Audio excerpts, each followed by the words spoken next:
नमस्कार साथियों, मैं अजय कुमार। कहते हैं कि कार खरीदने की ताकत से अर्थशास्त्री किसी देश की अर्थव्यवस्था की नब्ज पकड़ लेते हैं। लेकिन इस बार कोई अर्थशास्त्री नहीं, बल्कि मारुति सुजुकी के चेयरमैन आरसी भार्गव ने जोर देकर कहा है कि ज़्यादातर भारतीय अब सबसे सस्ती कार भी नहीं खरीद सकते हैं। और नहीं, ऐसा नहीं है कि लोगों की चाहत बदल गई है या वो कार चलाना नहीं चाहते हैं। असल मसला है अफोर्डेबिलिटी का संकट पैदा हो गया है, यानी लोगों की कमाई रुकी पड़ी है, स्टैग्नेंट है, जबकि कारों की जो कीमत है, कॉस्ट ऑफ कार है, वह आसमान छूते जा रही है। भार्गव साहब बताते हैं कि भारत में 30 करोड़ परिवारों में से 20 करोड़ परिवार सालाना $6,000 यानी करीब 5 लाख रुपए से भी कम कमाते हैं। तो उनका कहना है कि जरा सोच कर देखिए कि 2/3 भारतीय परिवारों की कमाई इतनी ज़्यादा कम है। और अगर आप ऊपर की ओर जाएं आमदनी की तरफ, तो हालात और नाजुक हैं। सिर्फ 12% परिवार सालाना 12 लाख रुपए से ज़्यादा कमाते हैं, यानी 88% परिवारों की कमाई 12 लाख सालाना से कम है। और भार्गव साहब के आंकड़ों से चौंकाने वाली बात यह निकलती है कि 75% परिवारों की सालाना कमाई 5 लाख रुपए से कम है। अब ऐसे में जो परिवार सालाना 5 लाख रुपए से कम कमाते हैं, उनसे कार खरीदने की उम्मीद करना तो बिल्कुल बेईमानी है।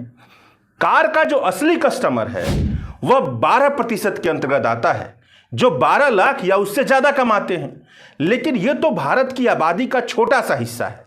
भार्गव कहते हैं कि एक वक्त था जब भारत में एंट्री लेवल कारें, यानी कि जो सबसे सस्ती कारें होती हैं, जिनकी कीमत सबसे कम होती है, खूब बिकती थीं, मगर अब वो बाजार भी डूब रहा है। मारुति की एंट्री लेवल कारों की बिक्री साल 2020 के मुकाबले 2024 में 9% कम हो गई है। ये कोई छोटी मोटी गिरावट नहीं है, बहुत भारी गिरावट है।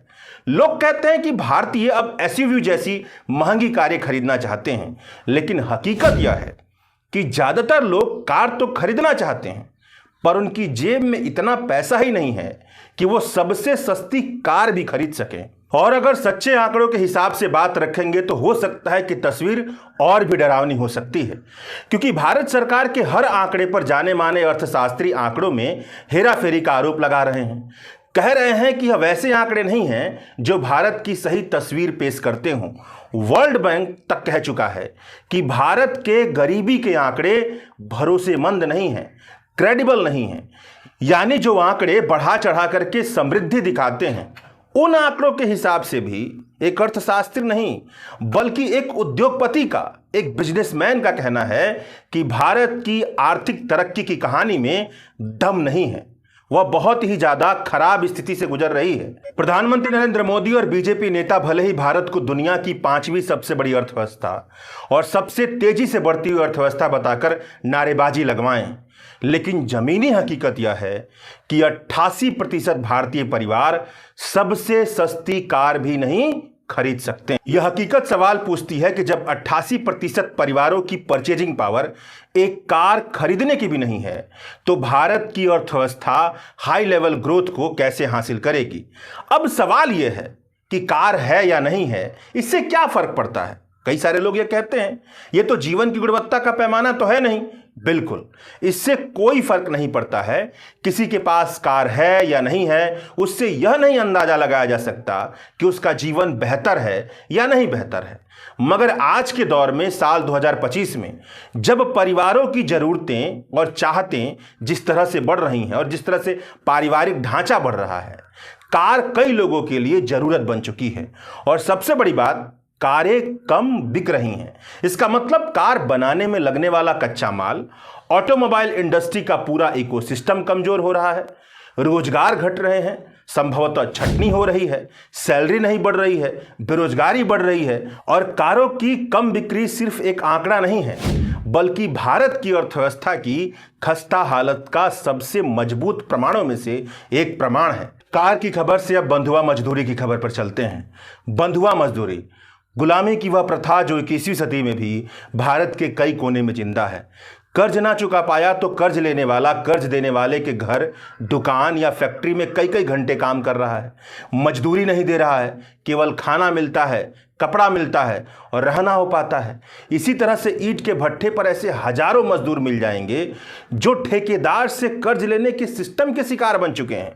ठेकेदार पहले कर्ज देता है, कर्ज ना चुका पाने पर बहुत ही सस्ती मजदूरी पर उन्हें ईंट के भट्ठे पर मजदूरी पर लगा देता है। कर्ज पर कर्ज बढ़ता चला जाता है और कर्ज चुकाने के बोझ के तले जीवन भर बहुत कम मजदूरी पर मजदूर खटते रहते हैं। खेती किसानी के मजदूरों की दुनिया में ऐसे कई मजदूर मिल जाएंगे, देश के कोने कोने मिल जाएंगे, जिनसे गुलामों की तरह काम लिया जा रहा है। पत्रकार अंकित राज की द वायर हिंदी पर छपी एक शानदार रिपोर्ट इस सच्चाई को बयान करती है। उनकी रिपोर्ट के मुताबिक जावेद आलम खान के साल 2018 के रिसर्च पेपर का एक जिक्र है, जिसमें यह बताया गया है कि भारत की लेबर फोर्स का, टोटल लेबर फोर्स का 10% हिस्सा यानी लाखों लोग बंधुआ मजदूरी की चपेट में हैं। और स्वाभाविक सी बात है कि इनमें ज़्यादातर लोग भारतीय समाज के सबसे दबे कुचले वर्ग, अनुसूचित जाति, अनुसूचित जनजाति वर्ग से आते हैं, मतलब SC ST से आते हैं। इनके लिए मोदी सरकार ने साल 2016 में बड़ा दावा किया था कि साल 2030 तक 1,84,00,000 बंधुआ मजदूरों को मुक्त कर उनका पुनर्वास करेगी, रिहैबिलिटेशन करेगी। यानी हर साल औसतन 13,14,000 मजदूरों को इस गुलामी से आज़ादी मिलनी थी। लेकिन हकीकत क्या है? लोकसभा में 5 अगस्त 2024 को श्रम और रोजगार मंत्रालय ने जो आंकड़े पेश किए हैं वह चौंका देने वाले हैं। साल 2023-24 में सिर्फ 468 बंधुआ मजदूरों का पुनर्वास हुआ है। हाँ, आपने बिल्कुल सही सुना, सिर्फ 468। 13 लाख का टारगेट और हासिल हुए सिर्फ 468। और यह पहली बार नहीं है। साल 2022 से 2024 तक हर साल 500 मजदूरों का भी पुनर्वास नहीं हो पाया है। अब बताइए, भारत में गुलामी आंखों के सामने चल रही है। शासन प्रशासन सबको पता है कि उनके इलाके में लोग गुलामों की तरह कुछ लोग जीवन जी रहे हैं, फिर भी ना कोई सख्ती, ना कोई कार्रवाई। अंकित राज की रिपोर्ट का टाइटल ही सब बयान करता है। मोदी सरकार का लक्ष्य था प्रतिवर्ष 13 लाख बंधुआ मजदूरों का पुनर्वास, हुए केवल 468। ये रिपोर्ट आप द वायर हिंदी पर पढ़ सकते हैं। तो सवाल यह है कि जब 88% भारतीय सबसे सस्ती कार भी नहीं खरीद सकते हैं, और यह बात कोई और नहीं मारुति सुजुकी के चेयरमैन कर रहे हैं, और लाखों लोग बंधुआ मजदूरी में फंसे हैं, तो क्या यही है विकसित भारत का सपना? क्या ऐसे ही भारत दुनिया की तीसरी सबसे बड़ी अर्थव्यवस्था कहलाना पसंद करेगा? आप क्या सोचते हैं? कमेंट में जरूर बताइएगा। शुक्रिया।